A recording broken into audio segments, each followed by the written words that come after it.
इस बुलेटिन के प्रायोजक हैं क्लैरिस हॉस्पिटल्स छिंदवाड़ा।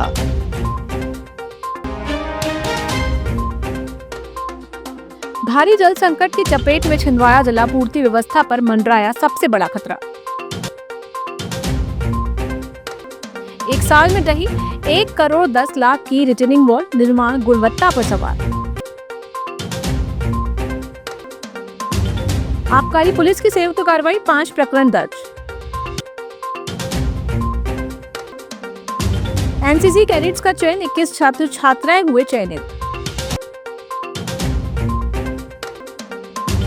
आदिवासी छात्रा निशा उइके की संदिग्ध मौत मामले में राष्ट्रपति के नाम सौंपा गया ज्ञापन।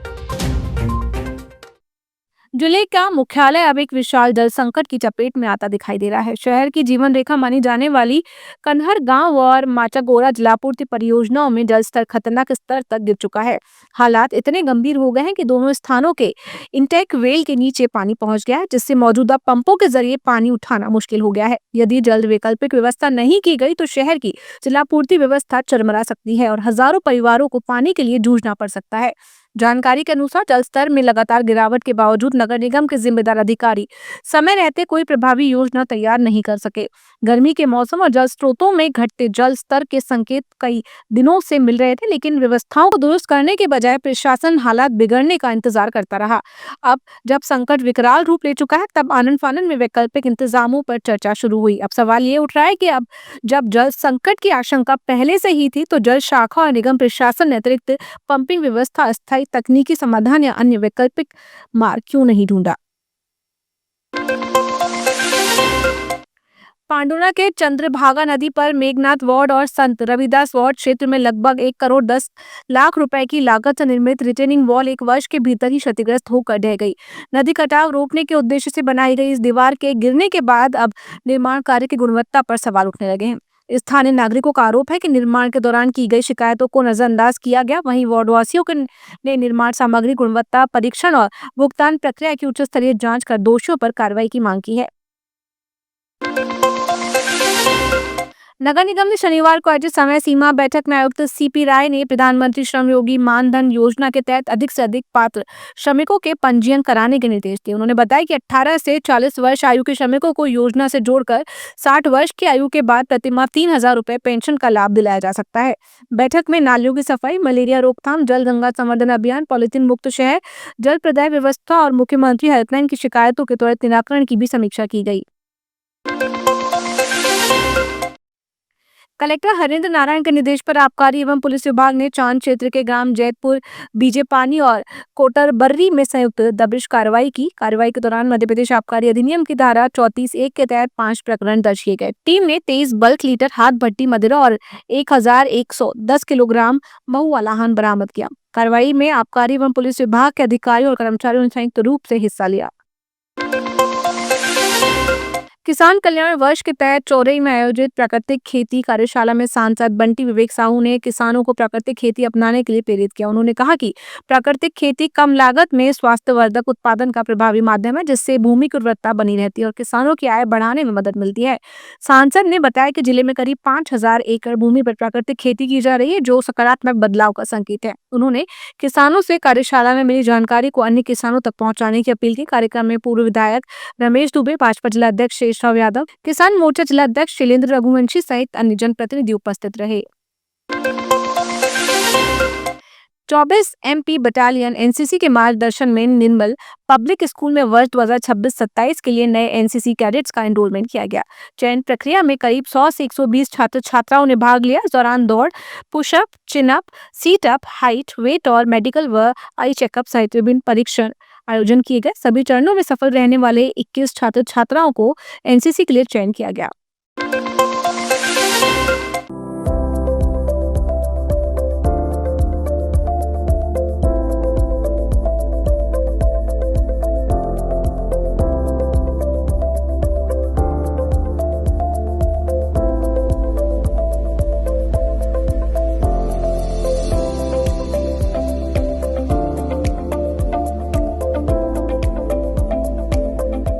लालबाग क्षेत्र में किराए के कमरे में संदिग्ध परिस्थितियों में मृत मिली आदिवासी छात्रा कुमारी निशा उइके के मामले को लेकर राष्ट्रीय क्रांति मोर्चा ने राष्ट्रपति के नाम एक ज्ञापन जिला प्रशासन को सौंपा है। ज्ञापन के माध्यम से संगठन ने मामले की निष्पक्ष एवं उच्च स्तरीय जांच, आरोपियों की तत्काल गिरफ्तारी और फास्ट ट्रैक कोर्ट में सुनवाई कर समयबद्ध न्याय सुनिश्चित करने की मांग की है।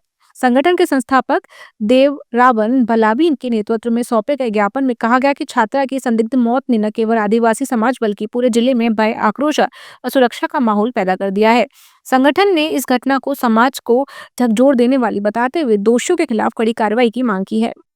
निशा उइके जो कि मेरे घर के सामने रहती हैं, परिवार से ही हैं, उनकी जिस तरीके से दर्दनाक रूप में एक युवक ने हत्या की और वो हत्या का प्रभाव इस कदर हुआ कि छिंदवाड़ा सहित आसपास के जो लोग हैं, परिवार है, वो दहल गए हैं।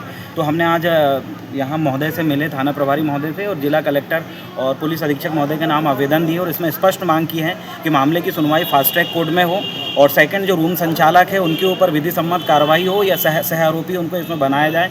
तीसरा हमने मांग किया है कि इस मामले में जिस तरीके की लापरवाही हम देख रहे हैं, पूरे छिंदवाड़ा जिले में भी ऐसे ही रूम संचालित होते हैं जहाँ ऐसी घटनाएँ आए दिन देखने के लिए मिलती है। तो हमने निवेदन किया है कि तत्काल ऐसे मामलों में रजिस्टर मेंटेन करवाए, कैमरे वगैरह वहाँ पर होना चाहिए और पुलिस की ऐसे स्थानों पे आवागमन होना चाहिए। इसमें निशा उइके की जो हत्या हुई है उसके विषय में राष्ट्रीय क्रांति मोर्चा के पदाधिकारी द्वारा ज्ञापन दिया गया है। उन्होंने कहा है कि कल की घटना को लेकर फास्ट ट्रैक कोर्ट में इसकी चालान पेश किया जाए, उसके तहत विवेचना की जाए और बारीकी से विवेचना करते हुए अपराधी को कठोर से कठोर सजा मिले, ऐसा इनका कहना है। आरोग्य कुंभ 2026 के अंतर्गत एकता पार्क में योगा प्रतियोगिता एवं सामूहिक योगाभ्यास कार्यक्रम आयोजित किया गया। बहुउद्देशीय शैक्षणिक विकास समिति और मॉडल फ्यूचर कला एवं तकनीकी शिक्षा समिति के संयुक्त तत्वाधान में हुए आयोजन में बच्चों ने विभिन्न योगासन प्रस्तुत कर अपनी प्रतिभा का प्रदर्शन किया। प्रतियोगिता में उत्कृष्ट प्रदर्शन करने वाले प्रतिभागियों को योग आइकॉन छिंदवाड़ा 2026 अवार्ड से सम्मानित किया गया।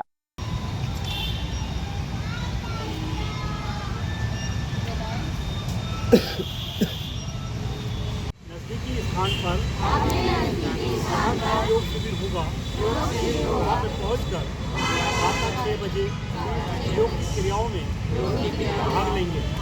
यहाँ भी शपथ लेते हैं अपने दैनिक दिनचर्या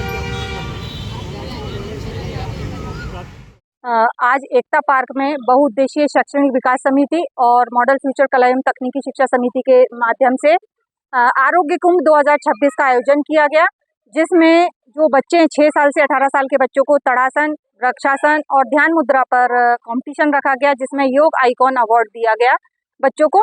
और इसमें खास बात ये थी कि बच्चों का प्रदर्शन बहुत अच्छा रहा और इस प्रदर्शन में जिन्होंने महत्वपूर्ण भूमिका निभाई उसमें दिलीप माकड़े सर ने बच्चों के ट्रेनिंग दी और आराधना पवार मैडम ने सभी जो उपस्थित लोग थे उनको योग कराया।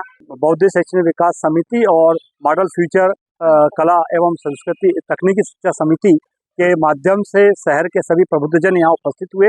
यहाँ पे नौनिहालों ने जिस तरीके से योग की क्रियाएं की, ये बड़ा अभिनव पहल था कि सारी योग की क्रियाओं के माध्यम से लोगों को स्वस्थ रहने का संकल्प और संदेश दिया गया।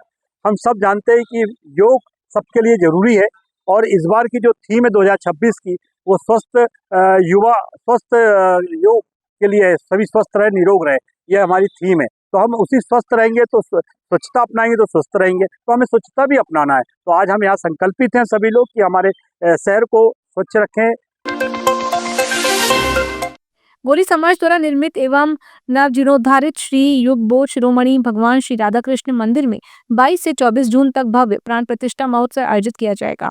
जगत गुरु शंकराचार्य स्वामी सदानंद सरस्वती महाराज के सानिध्य में होने वाले इस आयोजन में कलश यात्रा, हवन, विभिन्न धार्मिक अनुष्ठान और 24 जून को प्राण प्रतिष्ठा संपन्न होगी। कार्यक्रम के समापन पर महाप्रसाद का वितरण किया जाएगा। राधा कृष्ण मंदिर की प्राण प्रतिष्ठा जिला गौली समाज द्वारा पहली पायरी जुन्नारदेव विशाला की जुन्नारदेव में हो रही है। यह जिला गौली समाज का मुख्य मंदिर है, जिस मंदिर का पुनर्निर्माण समाज के द्वारा कराया गया है, जिसमें पुनः प्राण प्रतिष्ठा का आयोजन दिनांक 22, 23 और 24 को होना है। इसमें जिलावासियों के लिए बड़े सौभाग्य की बात है कि द्वारका पीठ के जगत गुरु शंकराचार्य जी सदानंद सरस्वती जी का आगमन जिले में हो रहा है। उनका 3 दिवसीय दौरा जुन्नारदेव में रहेगा, तो 3 दिनों तक जुन्नारदेव में निवास कर उनके सानिध्य में इस पूरे राधा कृष्ण मंदिर के प्राण प्रतिष्ठा का आयोजन। नीट परीक्षा को शांतिपूर्ण और व्यवस्थित ढंग से संपन्न कराने के लिए रविवार को जवाहर नवोदय विद्यालय एवं MLB स्कूल के आसपास क्षेत्र अतिक्रमण मुक्त रखा जाएगा। प्रशासन द्वारा परीक्षा केंद्रों के आसपास विशेष निगरानी रखी जाएगी। अभ्यर्थियों की सुविधा एवं यातायात व्यवस्था बनाए रखने के लिए अस्थायी अतिक्रमण हटाने की कार्रवाई भी की जाएगी। कल इस क्षेत्र को अतिक्रमण मुक्त रखा गया है। कल इस क्षेत्र में किसी भी प्रकार का व्यापार व्यवसाय करने पर प्रतिबंध है। यदि इसके बावजूद कोई दुकानदार दुकान लगाए हुए पाया जाता है तो उसके विरुद्ध अतिक्रमण निरोधक दस्ता